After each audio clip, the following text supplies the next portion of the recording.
lactate, when available, is a preferential source of energy. Lactate has a VIP pass. On top of that, is a superior fuel. So it is a superior in terms of efficiency, in terms of affinity in the body. So what is going to Okay. happen is I'm going to go first, and then the glucose, that is kind of the common substrate for the brain, is gonna say, no, glucose, you can wait because I'm here. Okay. I'm going to go first. Aitor, there has been a really interesting development recently, and correct me if I'm wrong, but you seem to be the guy leading the charge in this. So, for most of endurance sports, lactate has been viewed as, the bad guy. But now, not only has it been exonerated, but we are seeing endurance athletes drinking or consuming exogenous lactate on top of carbohydrates as a fuel source. And it seems to be gaining a fair amount of attention recently because there are some discussions online that some teams at the 2026 Tour de France have been fueling with exogenous lactate. How true that is, I don't know. One of the products, circling around social media is called Exolactate, which I understand is an exogenous lactate product developed by you and your team. What can you tell us about the current level of interest in exogenous lactates you are seeing from elite athletes and pro teams? Yeah, well, thank you. Nice to meet you as well, and thanks for the words. To be honest, there is a lot of good researchers and people that deserve much more than what I'm getting on the lactate thing, because they really worked on this and they research on the true element of how lactate is understood right now. But we just developed we refined a formula so you can provide lactate exogenously, and now it has seen the light now. We have been working on this for the last 3 years, and many athletes, they have already tried that for in different camps and races for a long time. But yeah, as you said, once we made it public in April, May, to be honest, it went out of hands completely. Okay. Yeah, completely. In To be honest, in the good things and also the bad things, because nowadays marketing is also very, you can easily go off the line. You know what I mean? Things can Yeah, be yeah. misunderstood very easily, and even the hype can create something that probably is not. And also on the good side of things, because yeah, the interest on exogenous lactate has been very very real. All the brands, they are also kind of they want to get their presence on this space, and they are also doing their moves. So yeah, it's been a crazy response. Definitely, we were not expecting this, and it's been out of hands, and yeah, Tour de France has been probably, simply because the tour is the tour. That means that is, Yeah, yeah. attention wise and visibility wise, is an incredible event. And yeah, and that was, again, there was a lot of interest on the media, on the teams and athletes point of view, and that was very very positive. But again, I'm also discovering that this world is a little bit brutal, and the marketing is a big part of that, and then a lot of people doing good and bad moves around. And well, anyway, I think we just need to keep calm on what this is. I think it's a very promising um, potential fueling solution. We're just doing our job on the research side of things and trying to bring rigor into the table. And yeah, we're there, but I guess I can say is very very positive, because there's a lot of interest out there on what exolactate or exogenous lactate can be. A couple of years ago, we've seen something like this before with ketones, right? A lot of athletes started using it, maybe even before the science was fully established. Is lactate currently in the same phase, or is it further along in terms of the scientific efficacy of it? I want to invite you to become one of the founding members of the Endurance Lab Inner Circle. I've created the Inner Circle to give you a way to help shape the conversations I have on this podcast. Before I record with a new guest, I'll let you know who I'm speaking with and what we're planning to explore, so you can send me the questions that you want me to ask. You can also tell me what topics you would like to see explored on future episodes. Now, I'm starting this completely from scratch, so if you're one of the first few people to join, I'll be able to follow your questions and ideas very closely. And while we're still a small group, I'll be in there with you, reading the conversations, replying where I can, and getting to know what you actually want me to explore on the podcast. It's completely free, and we're hosting the Inner Circle on Telegram. So if you'd like to be one of the founding members, you'll find the link in the show notes below. Click the link, tap join, and I'll see you on the inside. I could say it's kind of on a similar point, but yeah, with some peculiarities. I think it's fair to say, I don't know, you correct me if I'm wrong, but I think it's fair to say that endogenous lactate, so lactate metabolism, we know quite a lot, and thanks to these researchers that they've been studying this for years, for decades. George Brooks, Yeah. Gladden, Rabinovich, these guys, they really contributed to understand what endogenous lactate is, but the understanding of exogenous lactate is very limited. Okay. And there are studies, and actually you can, of course, you can just Google and search Yeah. on PubMed or whatever. You're gonna find many of them, mostly on the 200s or on the 2000s or 2010 that they were kind of developed. But I think we are now targeting higher amounts, and we are now Okay. targeting a different kind of a space that needs to be explored. So on that sense, we are on a new, let's say, scientific window that needs to be explored and Okay. see On a really new if those path, so effects, to speak. yeah, new path, correct, Yeah. and Yeah. see if those effects are really positive, or what are the mechanisms behind that, if that's something that is consistent, that potential improvement.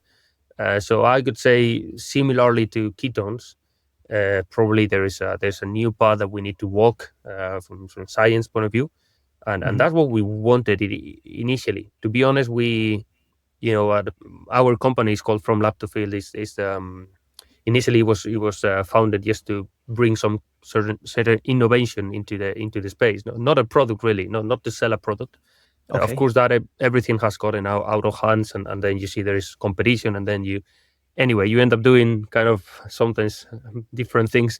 But we wanted really to develop something that can be presented to researchers and scientists, so everybody can take that ingredient or that form of lactate, and they can explore, and then can, some of them they're going to find good outcomes, some others they're going to find not good outcomes, or Yeah. negative effects, depending on the samples, on the subjects, and Correct. and that's exactly what we've got in front of us, and that's what we feel very proud of, and also very excited about, like, which is kind of, let's develop in the next 5 to 10 years, I don't know, a new knowledge around how exogenous lactate might potentially improve performance, or might play a role in health. Why not? Yeah. And let's Yeah. start understanding that. So yeah, we are, similarly to ketones, maybe we are at the very beginning of that journey, I would Okay. say.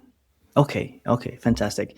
Before we go down the rabbit hole and really understand exogenous lactate, could you just very quickly tell us what got you interested in this field of developing exogenous lactate and really into lactate itself, studying lactate? I think I'm quite fair if I say that anyone who knows a little bit about metabolism can only get excited about this.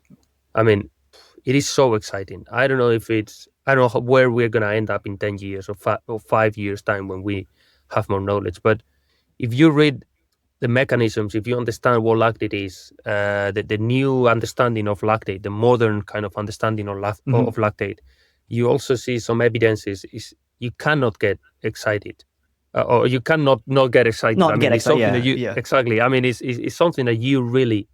I mean, you start imagining where it can go, and you get so excited, and that's what drove our interest on this. I think yeah, 7 years ago, we published a few papers on carbohydrate intake. That's what got me thinking around. We are probably providing a lot of carbohydrates exogenously to promote endogenous lactate.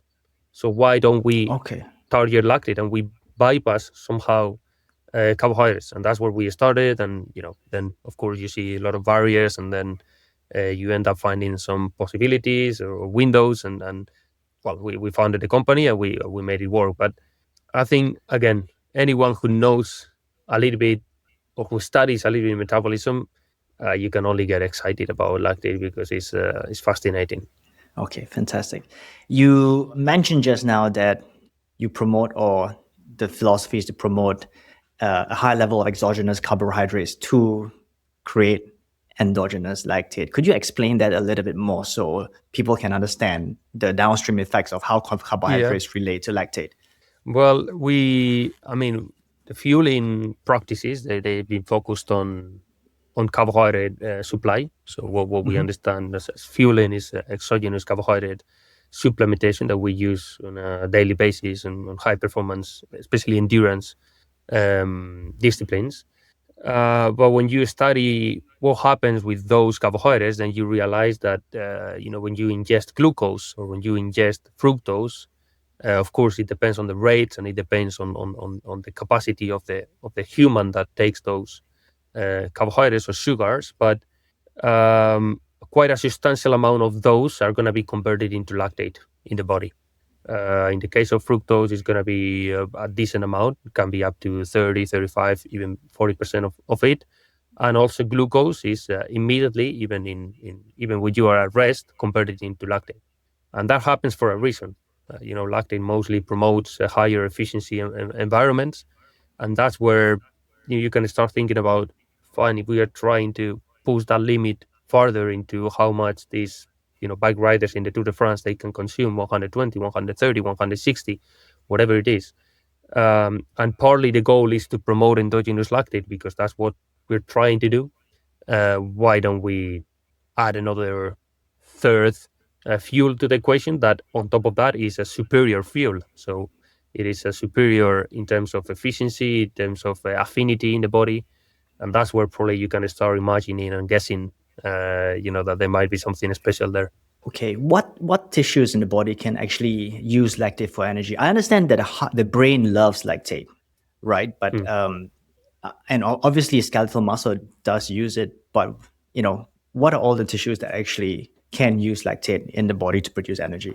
All of them. At the end of the Okay. day, lactate is a universal substrate. Okay. We cannot understand that lactate is the compulsory step or product of glycolysis. So every time that you break down a glucose molecule, you're gonna get lactate.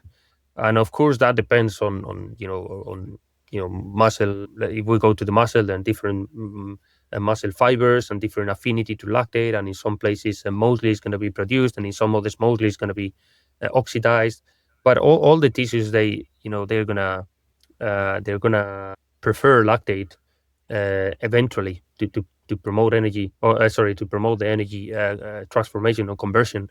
But of course, there are some tissues or organs that are more studied, I could say, and maybe someone can correct me if I'm wrong. But the heart, for example, is is a highly oxidative tissue or muscle. How is it in English? Sorry. Organ. Yeah. No. Well, anyway, I cannot find the word. Sorry. A muscle that oxidizes a lot of lactate. So the heart likes and, let's say, consumes a lot of lactate, for example. The brain, what we know is that it can show a high preference or a preferential use of lactate when lactate is available. So, for example, when you produce hyperlactatemia, then the lactate is going to shift into using more lactate over glucose, for example. Of course, the working muscle, when you are exercising, and especially when the demands are pretty high, lactate is going to have a pretty good affinity, and it's going to be certainly preferential as well. So, it's a universal source of energy, and I think that comes, and you can understand that, understanding that is the final compulsory product of glycolysis. Mm-hmm. You mentioned a few times it being a preferential fuel and it being superior. What exactly do you mean by preferential and superior? Is it preferred because it oxidizes faster? It requires less oxygen to oxidize. Does it require less metabolic steps to convert into energy? So why is it superior and preferential? If you're using your sports watch or a generic formula to calculate your zone 2, there's a very good chance that you're not training in your true zone 2. And that's not because they are intentionally doing anything wrong. They simply don't know your individual physiology, so they estimate your training zones using population-based formulas. The problem is that if your zone 2 is estimated incorrectly, you can spend months or even years training in the wrong zone without ever realizing it. And that's a much bigger deal than most runners think. Zone 2 isn't an arbitrary heart rate. It's your own individual physiological tipping point where your body reaches its highest rate of fat oxidation before it starts relying heavily on carbohydrates. That point is different for every runner, and it also changes as you get fitter. So no generic formula can tell you exactly where it is. Which means if you're training from estimated zones derived from formulas, there's a good chance you're not training the energy system you think you are. Below your true zone 2, your body adapts to become better at burning fat, building the aerobic base that supports everything from endurance to speed. Drift just above it, and now you're training your body to rely more heavily on carbohydrates instead. That's not a bad thing, but it's a completely different adaptation and not the one you're aiming for. For years, I've used heart rate to measure training intensity, but heart rate is influenced by things like heat, hydration, caffeine, sleep, and fatigue, just to name a few. Then I thought lactate was the gold standard until I realized that lactate also changes depending on glycogen availability and your nutritional state, making it just as inconsistent as heart rate. That got me thinking that your breathing is one of the closest reflections of what's actually happening metabolically because it's driven by your body's physiological response and not easily influenced by those external factors. As exercise intensity increases, your muscles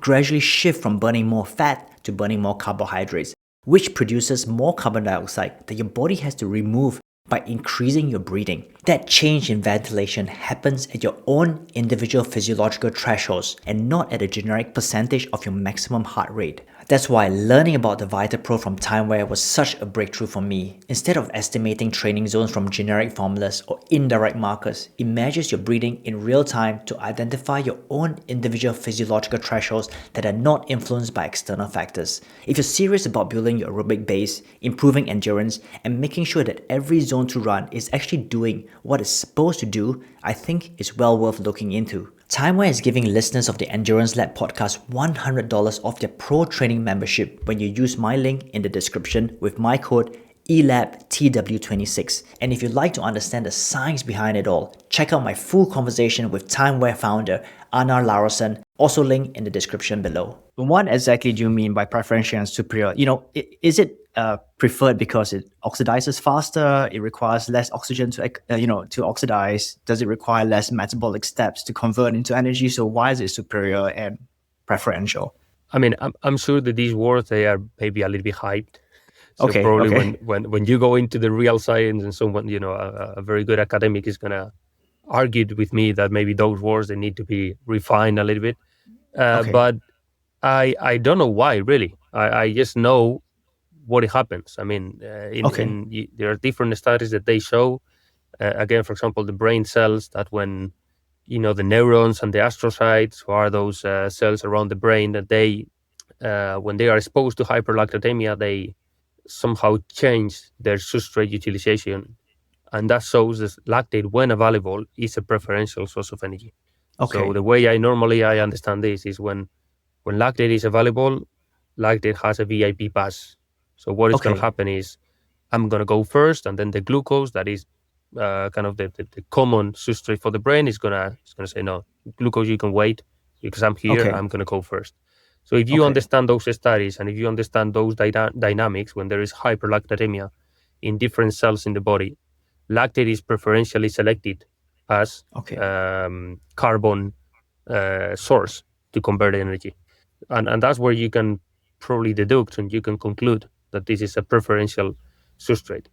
Why is that? I suspect, from what I know, but again, I'm not an expert on that, but efficiency wise is a more efficient source of energy. And also it is something very interesting is that there is a lot of interest in the body to use lactate.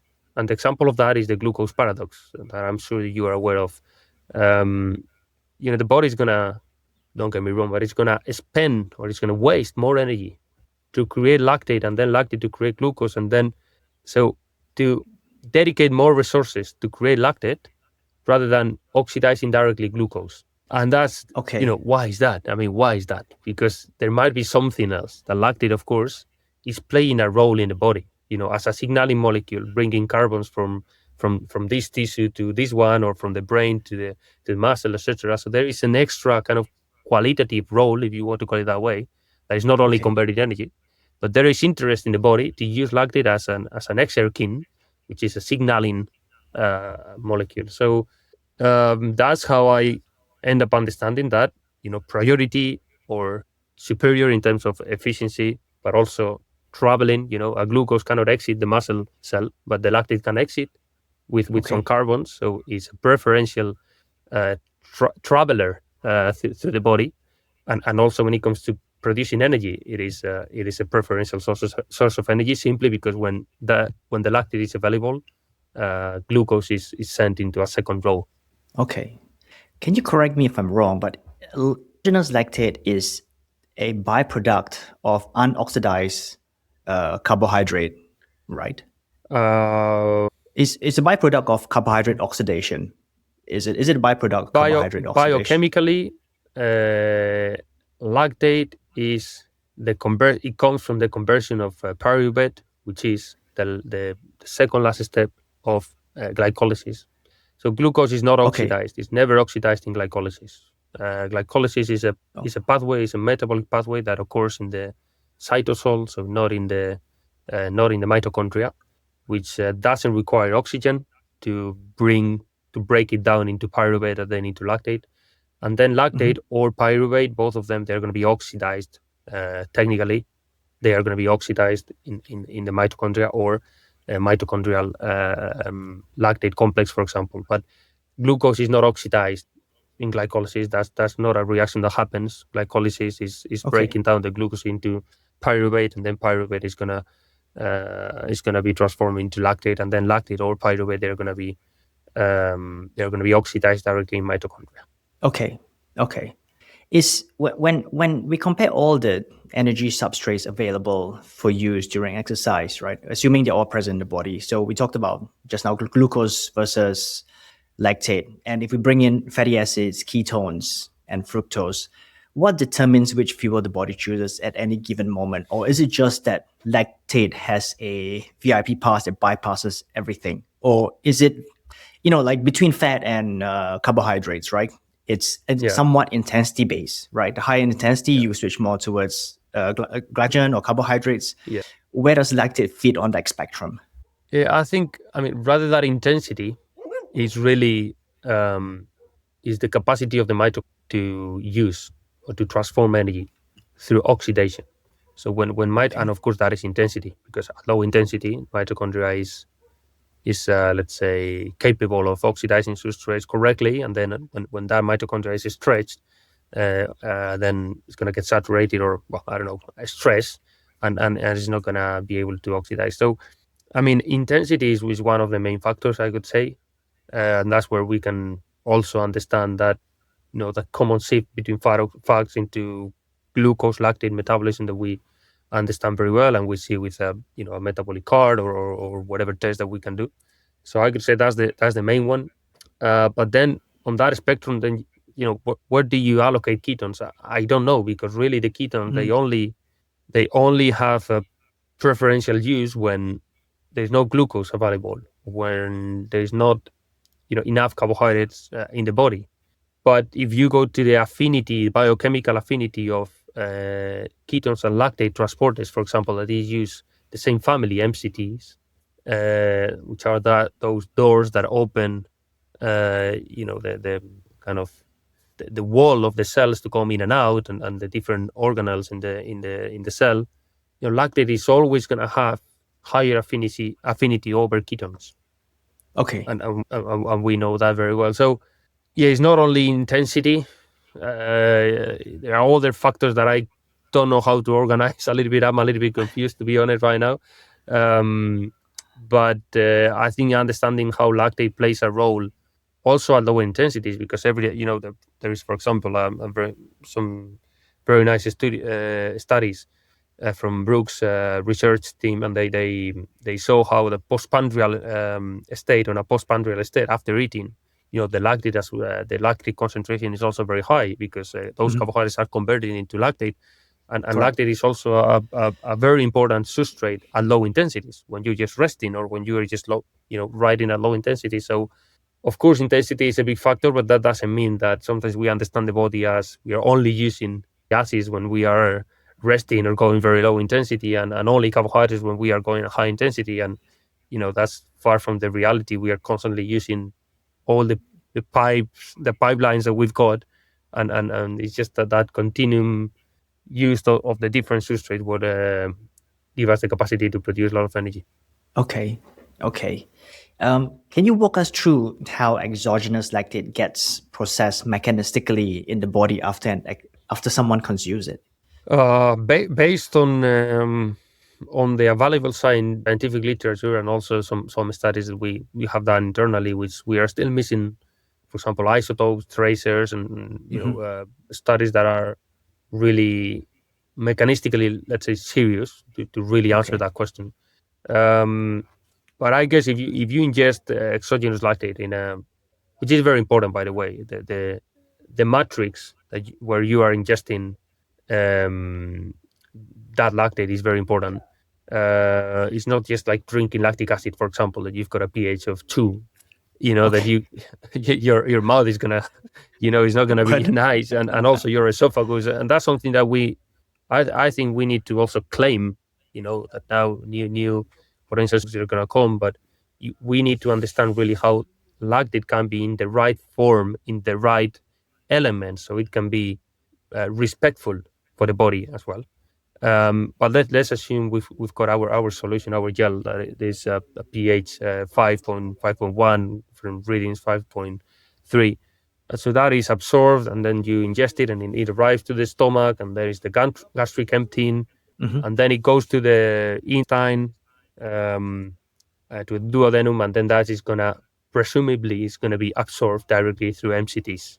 It's gonna be absorbed. So that's a transport pathway. There is the MCT, of course. And that is going to be transported into the intestine cell, and from there is going to be absorbed into the bloodstream, and that is going to travel directly, preferentially, to the site of use. Okay, depending on your blood flow or depending on your conditions in the body.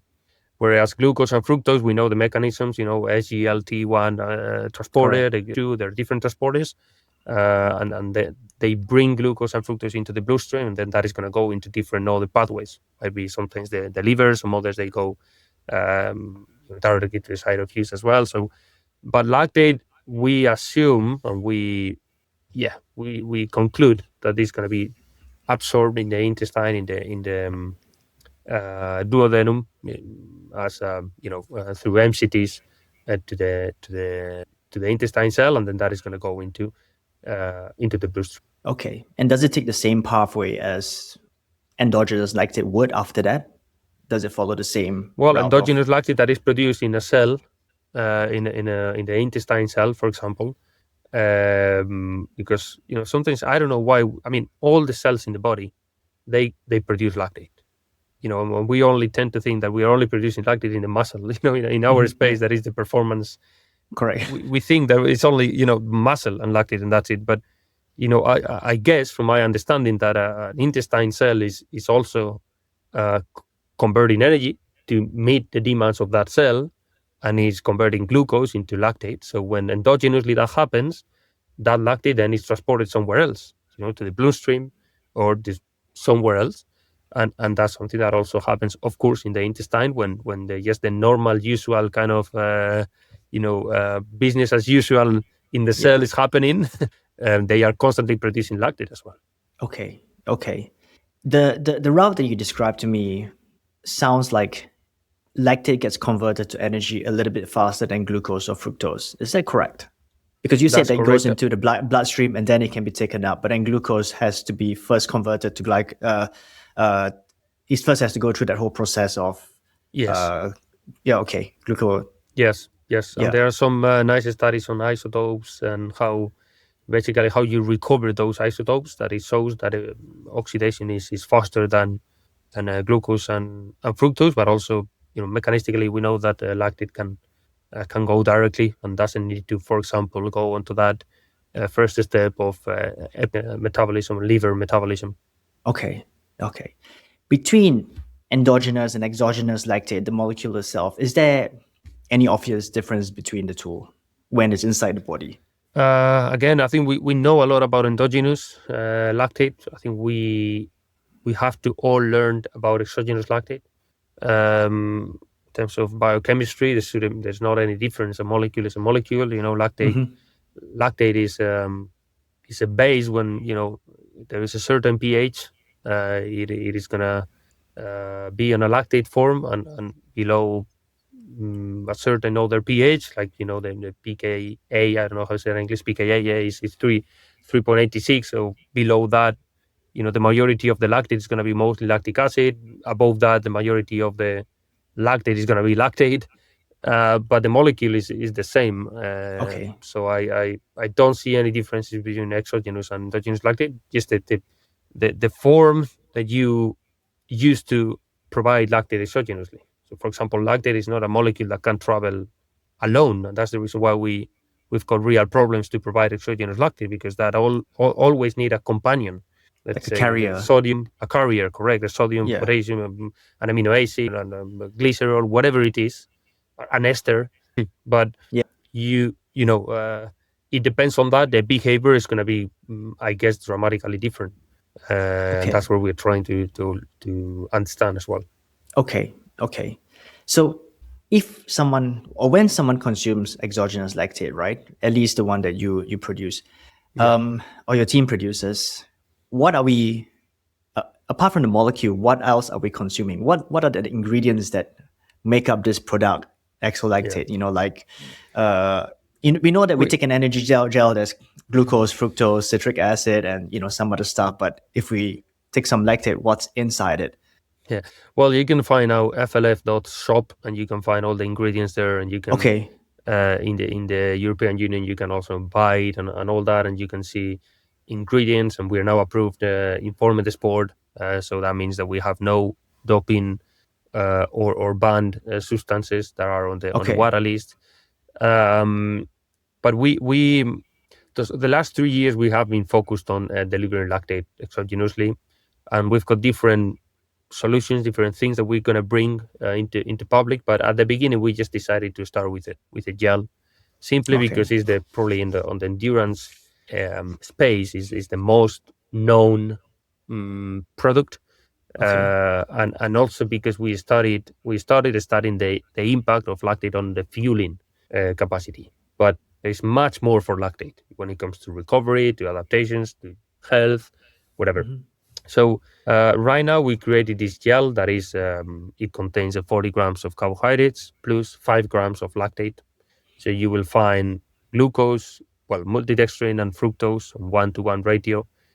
You will find 5 grams of lactate, and then you will find some other carriers or companions of this lactate, which is from sodium, some potassium, and an amino acid that is called L-arginine. But we don't have any flavorings, we don't have any preservatives, nothing that is not necessary. Our flavor is completely neutral. We didn't add anything preservatives just to promote, the life of the product. And we still have 18 months of life. Shelf life. Shelf life. Correct. Yeah. Exactly. So that has been always one of our standards. It's not just it's pretty easy. Don't get me wrong. It's pretty easy to create a gel right now with lactate. Yeah. I mean, you just drop whatever you want there, lactic acid, sodium lactate, whatever you want, and you're gonna have a gel. But that doesn't mean that gel is going to be absorbed and it's going to be tolerated and it's going to be respectful with the body.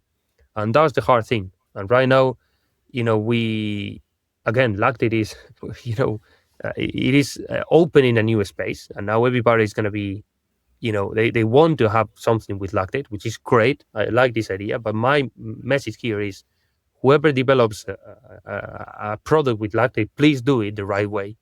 And please do it with the right standards and the right elements. And that includes pH, that includes formulation, that includes, all the elements that produces a nice experience for the athlete. And also safety, potential kind of lack of problems, gastrointestinal issues, etc., etc. So we've been very focused on this, and that's why it took us 3 years to bring something to the market, because we wanted it to be well developed and very well done. And yeah, and well, that's what you could expect from our gel when you take it. Okay. And the lactate itself in the gel, it's not a lactic acid, right? Because if it's 5.1 pH, that's not. Well, that's Well, it's part of slightly acidic. we've got a patent pending Okay. process, so I cannot really talk about that. Oh yeah. Okay. Hopefully, Yeah. that is going to be So, public very soon, and then a patent, everybody can read a patent. But yeah, part of that process is starting, or it starts partly on lactic acid. But our okay. gel has a pH of 5.1. Again, depending on the readings, you can read. On our lab, we are able to break it into pH 6. Then manufacturing is another story. So greater scale is always harder to replicate the lab, but we are very consistent on 5, 5.1, 5.2. So that makes almost the full lactate content remains as a lactate. I think there's 1.5, 2% that might be lactic acid. But yeah, in all the lactate that you find on our gel is on lactate form. Okay. And I guess that's your specialty product, right? The rest of the parts that go into the gel, everyone can make it. Yes, and that's one of my. I want to be rigorous as well on that. Again, not everything. I mean, not at any cost. I could say, and also I think we are we need to educate everybody, the consumers. We need to educate ourselves. We need to start that scientific path that we talked about. But for me, this is pretty important to understand, and not everybody understands. And all the consumers, they probably, they don't know what pH is, and they don't know that, there's certain gels in the market that they have a low or high or whatever pH.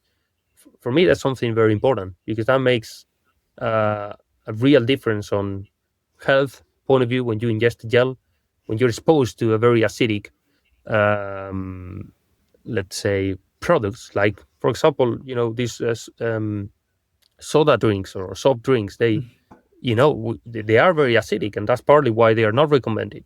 And right now, if you measure pH across the products that we can see in the market, that's I would say, in my humble opinion, a pending subject in the industry. Um, so I think those things are important, and I think it's good to speak out a little bit that if we want good products that they don't affect the buccal health or the oral microbiota or the esophagus or potentially even the gastrointestinal issues. We should also talk about that, and we have always taken very seriously this. And our solution is not only providing lactate, but it does in a way that is, in our humble Holistic. opinion, exactly holistic, is safe, and it promotes or it protects the health of the athlete, I would say. Yeah, which is the main point, right? And actually, my next question I was going to ask is: are there any potential side effects or long-term health risk of exogenous lactate? Because it is somewhat a manufactured product. Nothing wrong with Yeah. that, but yeah.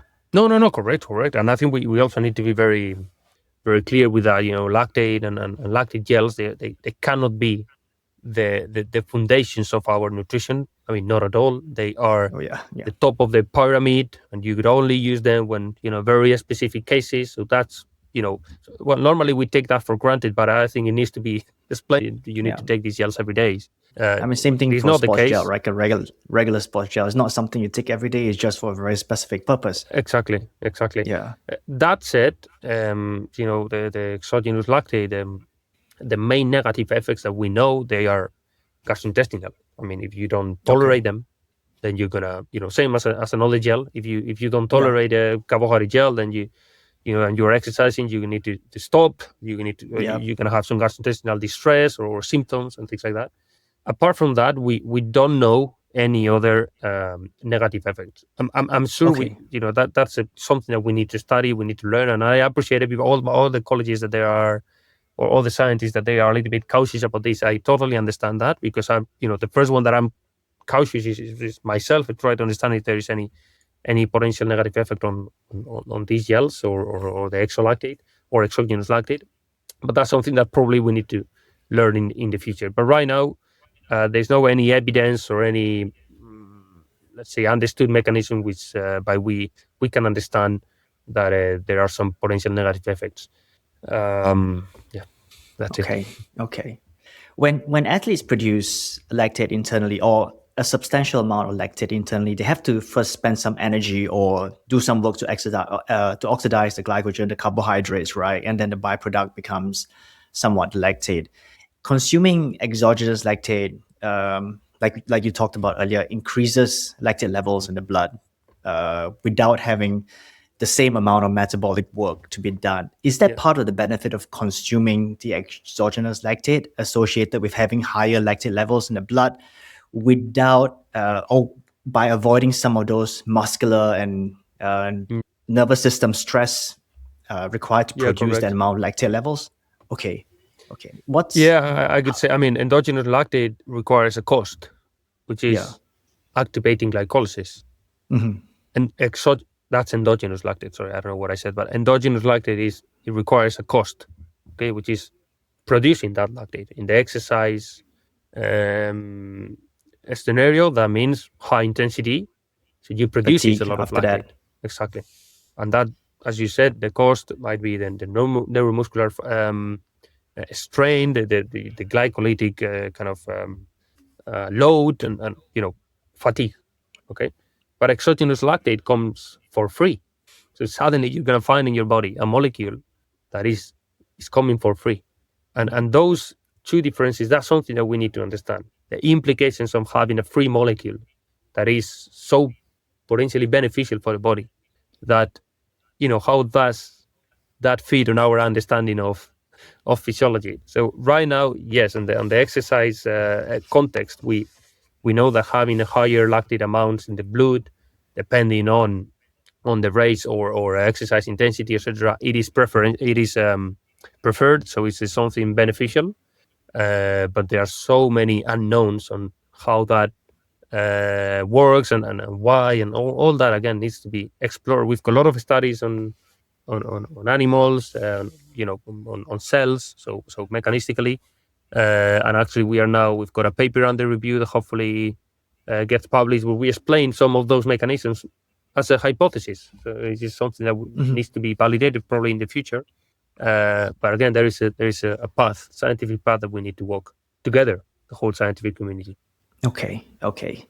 Endogenous lactate is always coupled with the hydrogen ions that cause the fatigue, right? The burning sensation in the muscles. And we think of training at high intensity, teaching our body, or at least at kind of like lactic threshold levels, of teaching the body to clear lactate or to clear those ions faster. So if we're actually fueling with exogenous lactate and we have high levels of lactate in the blood, are we kind of hacking the body or teaching the body to clear those hydrogen ions faster as well through that extra exogenous lactate that we consume? I suspect the answer can be yes. Also, I think that there needs to be clarified that lactate is essentially a buffer agent, a buffering agent. Every time that lactate comes in or out from a cell or into a cell, is a hydrogen. So that means that you can buffer electrons one way or the other way, and lactate is a big buffering agent. So lactate, for example, it helps bringing out the hydrogens that are produced in a producing cell, let's say type 2 cell, for example, muscle cell, for example.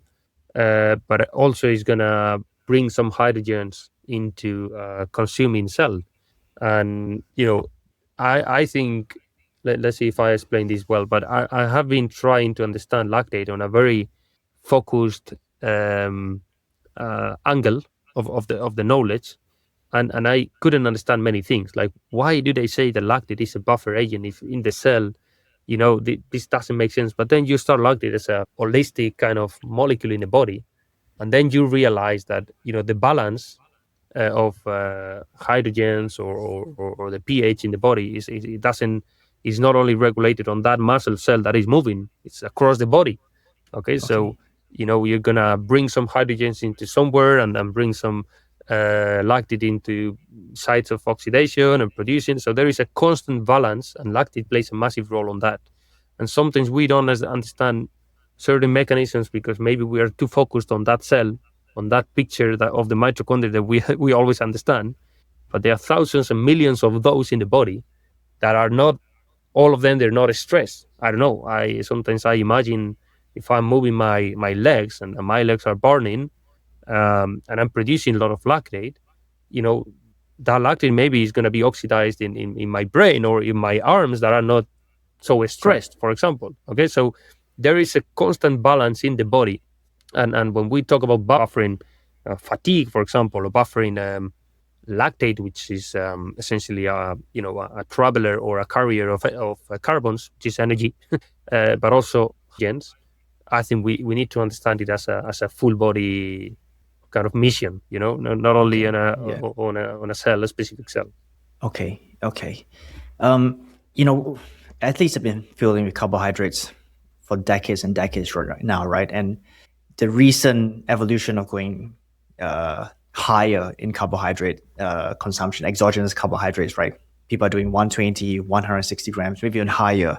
And I guess the limit is the athlete's gut tolerance to that amount of carbohydrates. So I know you mentioned just now that lactate has the VIP pass above glucose or fructose, but does lactate also represent a way of breaking through that carbohydrate ceiling that an athlete's gut is limited to? That's one of the hypotheses. And that's also why I feel so attracted by this idea that this can also bring new possibilities into performance, because right now we are certainly limited by the amounts of carbohydrates that we can absorb with no gastrointestinal issues. So what if we can extend that limit further into higher energy provision exogenously, or energy supply exogenously during the exercise?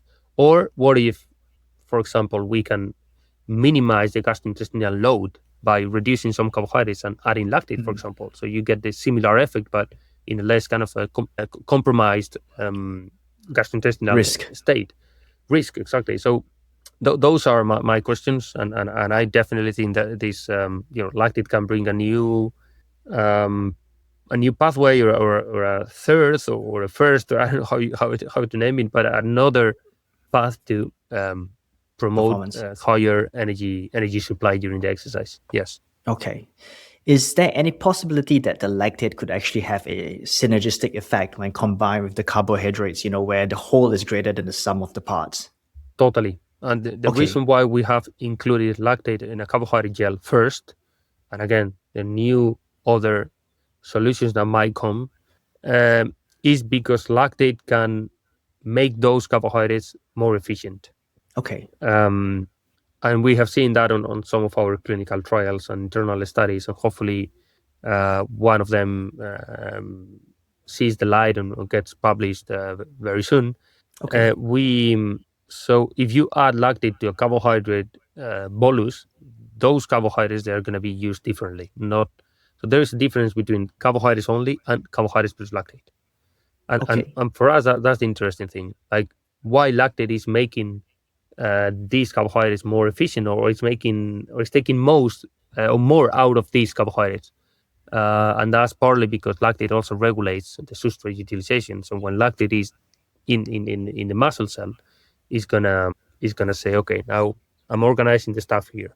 I'm gonna be used as energy. Glucose, you can maybe stop, and that maybe I don't know, something needs to be demonstrated that can be translated into glycogen sparing, for example. But also lactate can promote OXPHOS complex, so can activate the OXPHOS system, and meaning that maybe fat oxidation is going to be benefited by having that lactate. So you might promote some fat oxidation at low intensities, which is something that we have already seen consistently in some of our trials. So again, lactate added to a carbohydrate bolus can make these carbohydrate bolus more efficient, and that's why it makes sense in a product like the Exolactate gel, which is carbohydrates plus lactate. Okay. And could it also help spare blood glucose and muscle glycogen during intense efforts? That's what I just explained. Yeah, that can be one of the research lines. It can be. I mean, there's some evidence in animals. Mechanistically, it can make sense. Which is something that we need to translate into real studies. Okay. In the long term future, do you ever see lactate as replacing carbohydrates? Oof, I don't think so. Okay, so No, it's I just don't another think so. fuel If source alongside yeah, carbohydrates. yeah, I Okay, think there are situations or context in the exercise where they can be replaced. For example, low intensity, maybe. okay, Or but we are very limited by the amounts that we can provide. Just imagine that we keep developing these solutions and we are able to provide hundreds of grams of lactate. Maybe in that case, carbohydrates are they're not that relevant, but I don't think that's going to be the case okay, eventually. No. okay. When comparing it a bit to ketones, between lactate and ketones, which is more useful to the body when carbohydrate or glycogen availability is low? That's a very good question. I suspect lactate is still going to be preferential simply Okay, because the transporter has more affinity to lactate. So every okay, time that door is gonna be in front of ketone and lactate, the door is gonna be open for lactate with higher affinity. So let's say you go starving or you go into a starvation state after whatever 5 days walking and not eating enough energy, and then you are so depleted in glycogen. If you provide lactate exogenously, still lactate, I suspect and I think it is fair to say, according to the knowledge we call that lactate is going to be preferred over okay, ketones. Yes. okay, okay. In your mind right now, would it make sense for athletes to combine carbohydrates, ketones, and lactate together as a fueling source? Woof, that's a nice combo. I I I don't know. Probably I don't see the interest. It depends on the context, but probably Okay, I don't see the interest of providing ketones exogenously when you are combining carbohydrates and lactate. I okay, think we're not a machine that whatever you give us we take it. I think it's all trade-offs really in physiology and also on the fueling side of things. I think you have to choose priorities and you prioritize different and your context of substrates. And I think and that combo might be potentially beneficial, but for the stomach, for the gastrointestinal, maybe not. yeah, maybe not. Yeah. Okay, okay. Let's talk a bit about the practical applications of consuming lactate, exogenous lactate, right? Are there any benefits of consuming exogenous lactate during training versus during racing? So, is there a training effect when we're consuming during training, or is it preferential to use it during racing to boost performance on the race day itself? I think it is really the same context. I mean, it's the exercise. If you can improve your performance on today's training, I guess you're gonna potentially have great adaptations. Hmm. You can even recover better the next day, and that is going to reflect into a better performance in the race. So I couldn't do any distinction on Okay, those both scenarios. Yeah, okay, okay. Is there any athlete profile that would benefit more from lactate, or is there any kind of athlete that probably should stay away from that's very lactate? interesting question, and that's what I don't. That's what I don't know. But we have Okay, already seen different responders in our studies, and I suspect, of course, lactate is transported as we said through these MCTs, and MCT is transported that has high genetic load. So depending on your fiber types, composition, and also your genetics, you're not gonna transport lactate in the same way, between you and yeah, I, if we have, for example, different genetics. So I right. suspect there is for sure a difference on how some people can use lactate. The same as we've got people that are react, better or not that well to high intensity. For example, Hmm. some of us we need whatever 5 sessions of high intensity, and some others they already with 2 sessions they are already feeling it. So Yeah. that is that's the human physiology. But I really think, regardless of that, I think it's not a matter of the effect. I think it's a matter of adaptation to it. So, for example, I might have a preferential phenotype for lactate, and I might have a very beneficial kind of profile that as soon as I consume a gel, I feel it, or I don't know, or in 2 days I feel it. And maybe someone else who is not on that phenotype, might require maybe 4 or 5 sessions to get adapted to lactate. So I don't think it's only the effect; it's more the adaptation that or the time you need to adapt from it. But I still see that even those, if we consider like lower affinity phenotypes or low responders phenotypes, I think they are still going to be benefited from Okay. lactate, but probably they need more time. For adaptations. Yeah. Okay. On the other side of that question is, what kind of events or what kind of training sessions would exogenous lactate benefit more? Is it like high intensity, shorter races and sessions, or are we looking at like the marathon or the ultra marathon, or long endurance gravel cycling? Yeah, I think all of them really, but you are now Okay. limited by carbohydrates. So our gel contains carbohydrates. So if you are planning your session and on that session you don't need high amounts of carbohydrates, then probably it doesn't make much sense. Let's say at zone one easy ride, you're not gonna get 120 grams of carbohydrates because that's not the purpose of the of the fueling Yeah. for the day. Whereas if you do very hard session, zone two, sustain zone two, zone three, whatever efforts, that's where probably you can get most the biggest benefit from this product. Uh, and then I think you can also, I mean, you can feel the difference and you can expect some benefits from a very short event, let's say a 10K, for example, at the Okay. highest level, like 27 minutes, 28 minutes, you might get some benefit from that intensity. But I think it is quite fair to say that the longer is the time of intake, probably the biggest difference that you're gonna make against carbohydrates only.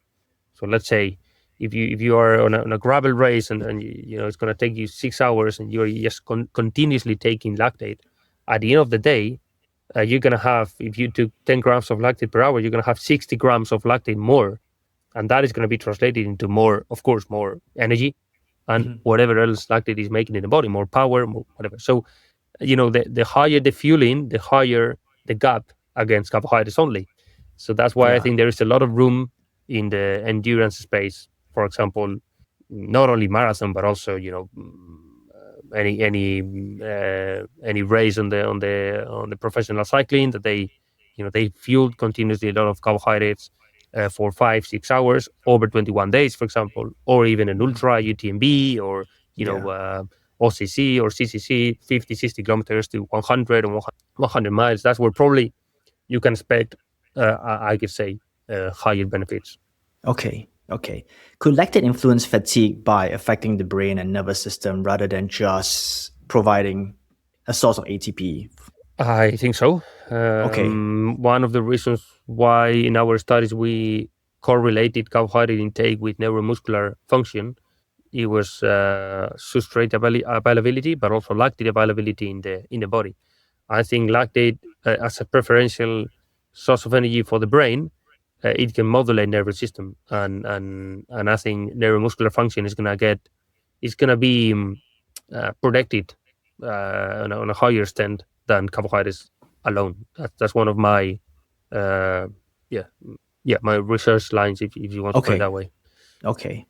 And on the recovery spectrum, could exogenous lactate accelerate recovery after demanding workouts or training or racing? Well, if you start by understanding recovery first on the destruction that you create during the exercise, so if you minimize or if you delay that destruction, for example, you delay the neuromuscular fatigue or you delay your muscle damage, then recovery is going to be better. So that's one side of things of the whole recovery process. But then if you go to recovery, I think so. I mean, carbohydrates, they can promote recovery.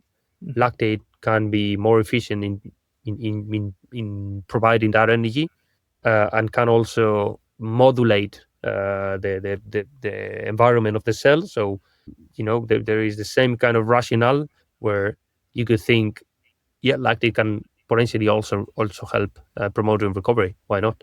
Okay. So would that make sense? Would it make sense to actually take endogenous lactate after training or after racing and not just during? Exogenous lactate.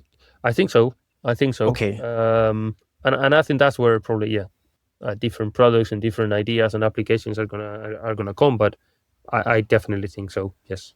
Okay.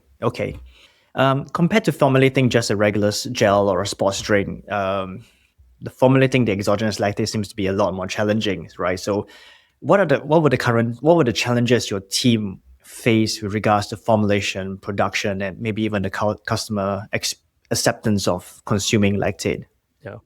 Well, lactate or lactic acid is a crazy molecule It's a to crazy mold. molecule. It's a crazy molecule, and my co-founders, the Danny Lassa, they are the real brains of this solution. I'm only an spectator, to be honest. These guys, they are the real creators of this thing. Danny Lassa and Juan Carlos Arbolella, and especially Juan Carlos, he's the lab guy. He's the one who really knows all the formulation and all that, and he has been struggling with lactic acid or lactate. It's a very hard molecule to treat and to manage. Okay, so there were a lot of barriers to end up with a product that takes all those elements, all those standards that we wanted.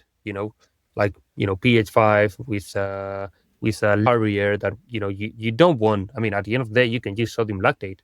You can drink sodium lactate, of course, but to take 8 grams of lactate, you're going to be consuming 2 grams of sodium, which is something that you don't want. So just to make that puzzle together, it's been a hell of a ride to arrive there and understand all that, and those has been the main limitations. But I would say the most important ones, which they seem maybe a little bit simple, but at the end of the day, that's what makes you take a gel or not. Is the flavor, is the texture, if you like it or not, if the user experience is good or not, and that has been another step. That you need to find a nice flavor, that you need to find a nice texture, that you need to find a nice solution that is not compromises your gastrointestinal capacities or functioning. So all that has been a challenge, a challenge, and then you end up with the manufacturing, which is another real challenge again, because in the lab you can create whatever. I mean, again, in the lab we can create a prototype with pH up to 7, consistently on 6. You can, you have a very nice texture, very nice flavor, but then you arrive to manufacturing level and they say, no, this texture is not, it doesn't go through the tubes that we've got, or no, this packaging is not, it's not the standard. You cannot use it, and then you start making compromise trade-offs as well. It's compromises to arrive to something that is okay. This is, it's not ideal, but it's very good. Sorry, and then there is the last element, which is what you said, which is the consumer. And that's where I'm a little bit disappointed as well. I mean, I cannot hide it. It's just right now in this world, everything gets out of the common sense. I don't know how to explain that. Marketing and how things are understood and what everybody gets, and fake news and whatever is very hard to control. The perception of people. And also to be rigorous on how you communicate, and also, for example, I'm sometimes creative of that, because sometimes in English is not your native language, and then you want to explain something, you end up explaining the opposite, and so all that is part of our challenges in life as well. And right now we have to educate the consumer on how to use lactate properly. We have to educate the scientific community, or we have to learn together as a scientific community. And in the meantime, there is a race. There is a race for the money, for the marketing, for the product, or the brands, or the research teams, and that starts to get a little bit noisy and messy, and that's where I'm struggling a little bit with that. Yes. Yeah. Okay. The lactate itself, I know your product has carbohydrates with it, right? Which I guess makes it a bit sweet. But does the lactate itself taste bad without the carbohydrates? Like ketones. Ketones taste. I don't know. Okay. Well, ketones, we don't know the taste. What we know is the taste of an ester. Yeah. I mean, the product itself. Yeah. Exactly. So I don't know. If I ask you what does the lactate taste, we don't know. We don't know. And actually, that was one of our. We did a session internally in the team. Okay. And we said we've got now the capacity to tell the world this is the flavor of the lactate. Okay. We don't know it. And right now, of course, not with this gel that we've got in the market, because at the end of the day, sugar, our flavor is very neutral. It's just like the multidrexim and the fructose is very neutral, mildly sweet. Okay. But yeah, what if you consume lactate only? Okay, We to don't be know the answered. flavors. To be answered. Yeah. Okay, just now you talked about educating the people. So if someone wants to be consuming exogenous lactate, how much should an athlete be consuming to see a meaningful physiological effect? Uh, all the available scientific literature and what we have seen is that milligrams are not enough. A couple of grams are not enough. So you need Okay. a substantial amount, which is somewhere between 10, 10 to 20, 25 grams of lactate per hour. Right now, that is not possible. Not even with our product. That I see some critics out there. Like, of course, it's not possible. Why? Because you need to ingest 160 grams of carbohydrates to take 20 grams of lactate. Okay. So, which is, I mean, of course, in the Tour de France, they do that, but not Yeah. everybody can ingest 160 grams of carbohydrates. So, right now, I would say the best recommendation to use Exolactate gel could be just use it as another carbohydrate gel. You take Okay. 1, 2, 3 per hour, depending on your tolerance and depending on your capacity. And then you're going to be adding on top of that some grams of lactate. Of course, you can expect higher impact or higher benefits when you go above 10 grams of lactate, but that's something that needs to be explored. I mean, we have done Okay. trials ingesting up to 30 grams of lactate with other solutions, not with this gel. And of course, the impact on the body is different to 5 or 10 grams. So that's something Okay. that probably in the future we will understand more. But right now, I could say just use the exolactate gel, 1, 2, 3 gels per hour, depending on intensity, fueling targets and all that, and also mostly your tolerance. Okay. And you remind me again, is it 5 grams in one gel that you have now? In one gel, correct. 5 grams of lactate. Okay. Yes. Okay. Is there any plan to increase the amount of grams per gel as basically the ratio of the lactate to the carbohydrates, or is that going to throw off the carrier? Uh, there might be a Okay. plan on that. Yes. Okay. Okay. So it's possible to go higher. Yeah, definitely. Okay. Definitely. Okay. And you said that we need a certain number of grams for some effect. But on the flip side of that, is there a point where you can get actually too much exogenous lactate into your system? I don't know. As we said, the negative effects that we know are mostly related to the stomach Okay. or the absorption capacity rather than anything else. So Okay. yeah, of course, I mean, if you ingest 200 grams of carbohydrates plus 55 grams of lactate, then I guess you might expect some gastrointestinal discomfort. But right now we only know that. Yes. Okay. And is it available to the public now, Exolactate? Or is yes, it only... Yes.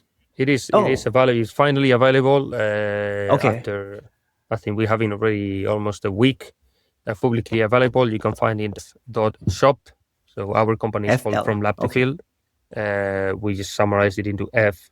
You can also find our Exolactate website, which is a site more dedicated to science, to lactate science. Okay. So you can still find the link to buy it. And yeah, Exolactate is the gel that we sell. Is again in this website fl.shop, Okay. and is available for European countries and very soon, hopefully, in other markets. Okay. So at the moment, only within the EU. Yes, correct. Okay. Okay. As we land the plane here, if there's one message that the listener should take away from this conversation, what would you hope that message be? I could say exogenous lactate is a very interesting, promising tool that we need to explore still. That we are at the very beginning of that knowledge. But I could say from the consumer point of view or customer point of view, I could say please be rigorous on how you select your exogenous lactate sources and inform yourself very well when using it, because right now, unfortunately, information is is sometimes very confusing, and I think we need to be serious with that. So that would be my sentence. But of course, we are just at the beginning of everything, and there is a big path that we need to walk. Hopefully, the whole scientific community together. Okay. Aitor, my final question for you is, what does endurance mean to you?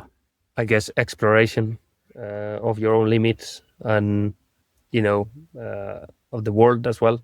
I think endurance sport is endurance discipline, but also on other disciplines of life. It's just, it brings you to new sides of exploration where you cannot arrive with no endurance capacity, and that's pretty cool, I would say. Aitor, thank you. Thank you very much. It's been a pleasure.